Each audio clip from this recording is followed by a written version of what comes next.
Your life is a reflection of your standards, not your goals, not your dreams, not your potential, but your standards. And right now, they probably suck. Harsh, I know.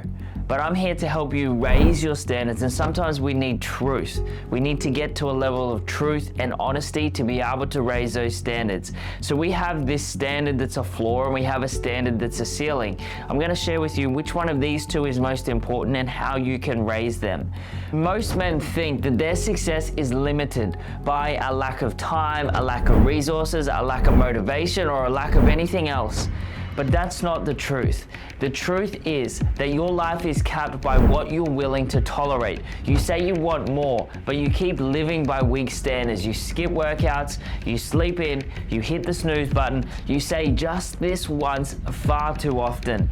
That's not a discipline problem, that's an identity problem. And until you raise your minimum level, until you raise your floor that you accept for yourself, you're gonna keep getting those same mediocre results. Success does not come from doing more, it comes from demanding more of yourself. The problem isn't your potential, it's what you tolerate on your worst day. The standard that you set for yourself is the standard that you are set for everyone else. If you treat yourself bad, if you talk to yourself, if you're your worst critic, the things that you set that standard for yourself is the same standard that you're going to attract people into your life who's going to treat you like that too, because that is the standard that you've set for yourself. So until you raise your floor, until you raise your minimum standard, until you raise any standard for yourself, that is going to be the thing that's going to hold you back in life.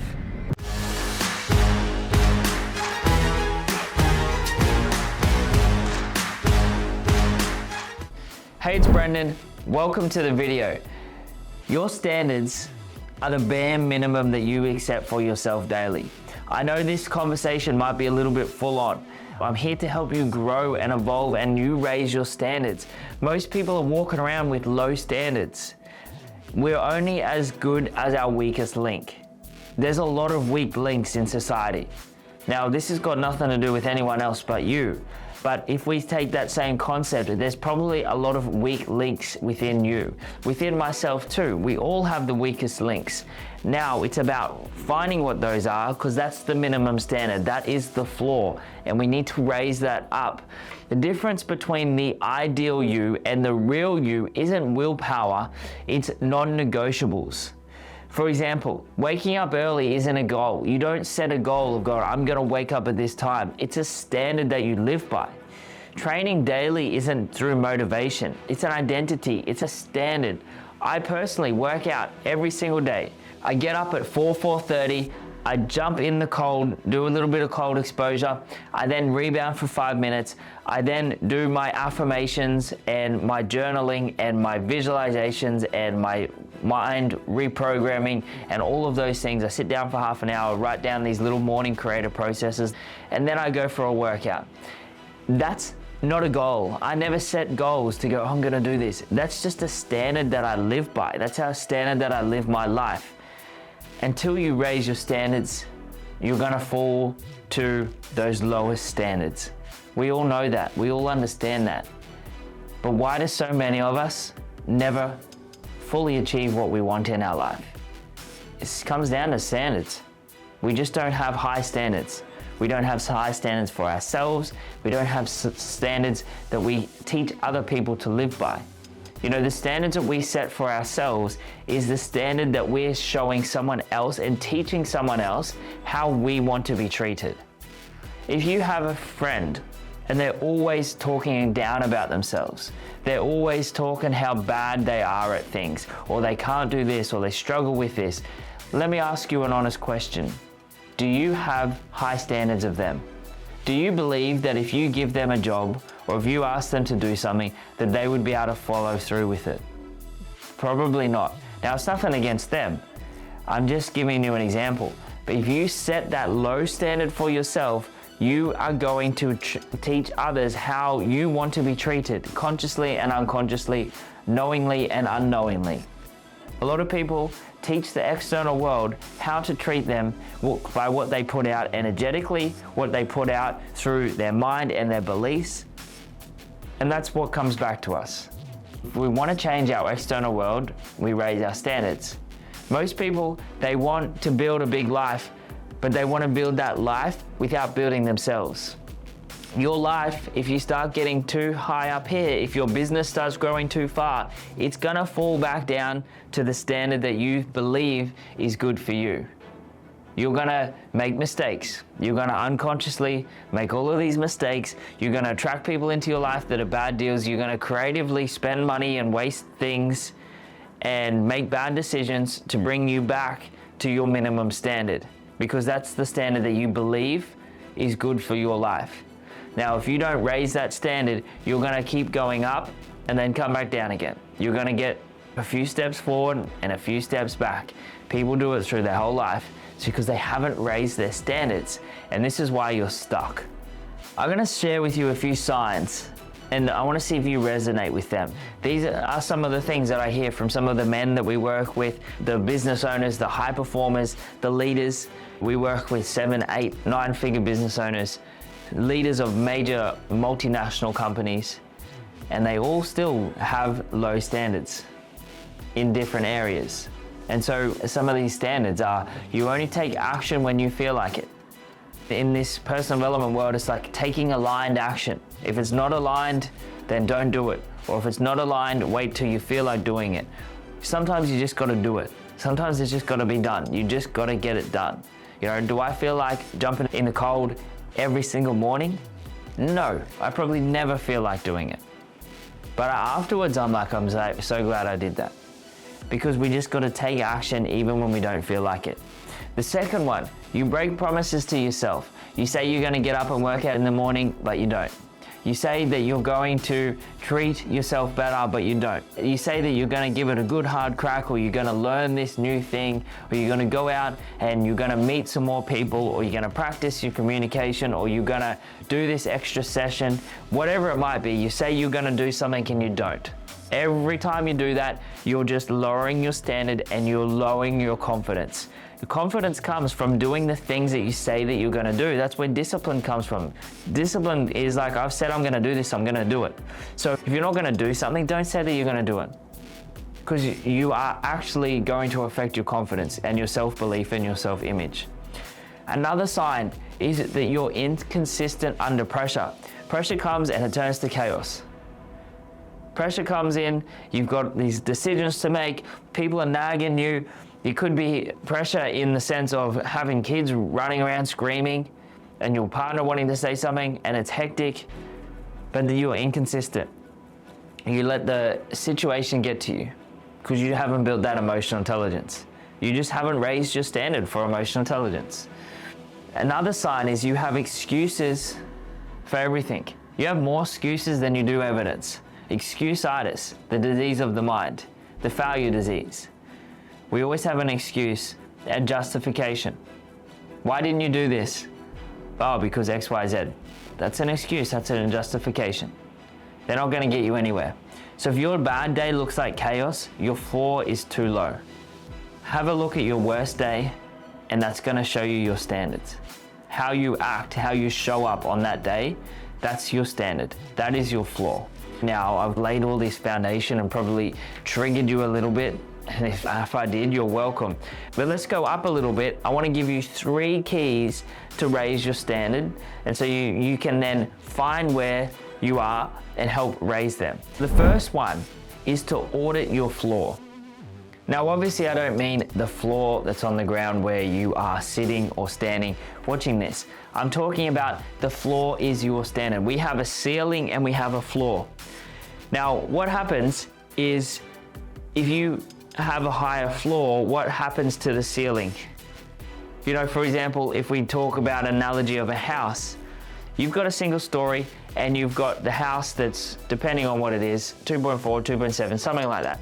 You've got that high ceiling.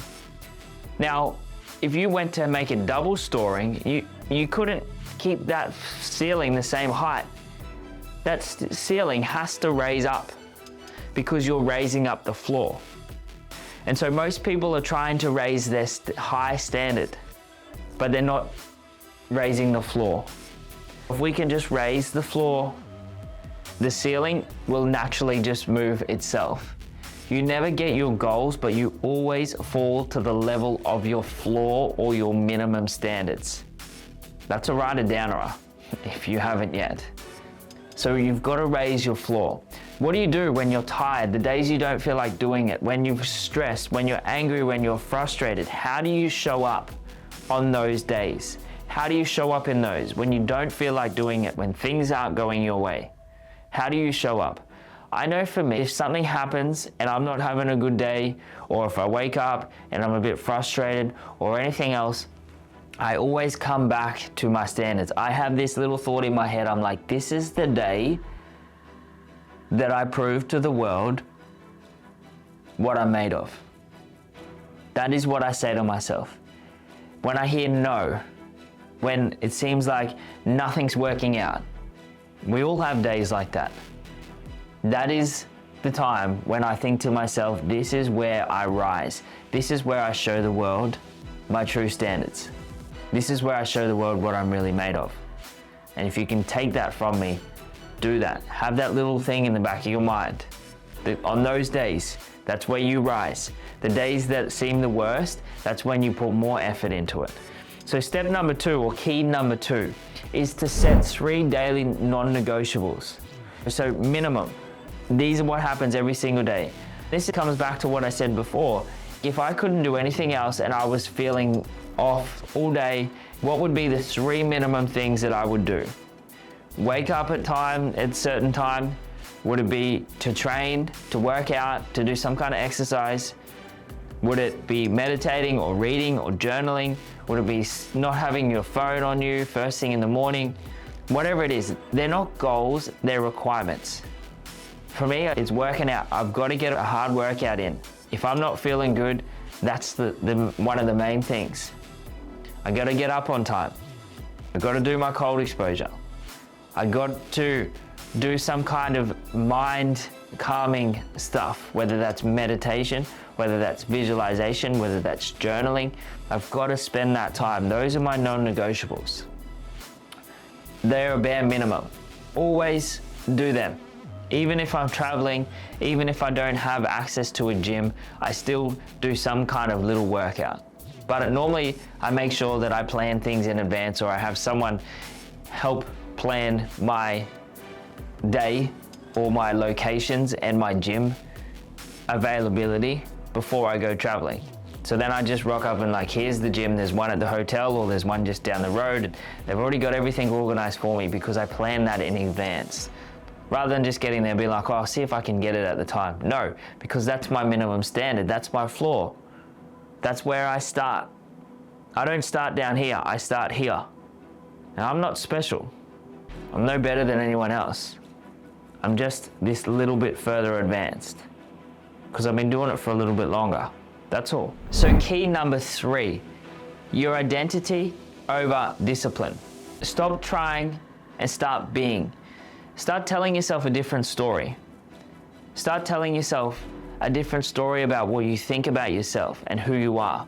One of the concepts I like to say is like, that's not like me. What I mean is, imagine that you do something that is something that you don't want to do anymore. Let's say, for example, you sleep in the morning. You wake up and you're like, rather than beating yourself up and going, oh, I slept in, the day's ruined, I'm never going to be able to catch up. No, you don't do that. You say, that's not like me to sleep in. Even if you do something all the time, but you want to start changing that. Start dissociating yourself from that old identity and be like, that's not like me. I don't do that. That's not like me. It's something so simple, but it's powerful. The more that you do those things, the more you're going to change your identity. You don't necessarily need discipline. Like, I don't wake up and go, oh, I need to work out today. I need to use the discipline to work out today. No, it's my identity. I work out every single day. That's just my identity. That's just who I am, because I've created that and I've told myself that so much. So that's what I mean. Tell yourself that this is who you are and this is who you're not. And then you just start living that identity of your standards being super high. Now, the amazing part is that once you start doing this, you start creating this ripple effect. The higher standards that you set for yourself is a higher self-respect, and the world around you starts treating you because you're teaching the world how to treat you. You attract better people into your life, you attract better opportunities into your life, you attract better results into your life, but not because of luck, but because of alignment. So if you raise your floor, then life around you can't help but raise to that level as well. So if you're stuck, it's not your circumstances, it's your standards, because we can control our standards. We can't necessarily control everything that's going outside of us. So don't wait for a breakdown. Don't wait until something has to turn completely upside down, that you have to hit all the way down to the bottom for you to start raising the bar. Become the kind of man who holds the line even when no one's watching. Imagine that there's a camera on your life 24/7, the one that's gonna look at you and be like, you know that you did this, that you dropped your standard there. That's the standard that you set for yourself. That's where the secret lies. Not when everyone's watching, it's when everyone's not watching, when no one's watching. So if you raise your standards today, your future changes forever. I can tell you that with hands down, with certainty. So let me know what your biggest takeaway was from this. Any insights, any realizations, I'd love to hear them. Let me know in the comments, and I'll see you in the next video. You made it to the end of the video. You are the true top 1%. Now, don't forget to like and comment below what you got your biggest takeaway was. I love hearing that. Tell me what you think. Tell me what you liked. Tell me what you didn't like, the biggest insight, realization. I read them all, and I like seeing what you got from this. Now, if you'd also like to grab my copy of my free ebook, 4 Rules Any Man Can Follow to Radically Transform His Life, click on the link down below in the description in this video. And if you love this video, you can check out some of the other videos on here, and I look forward to seeing you in the next one.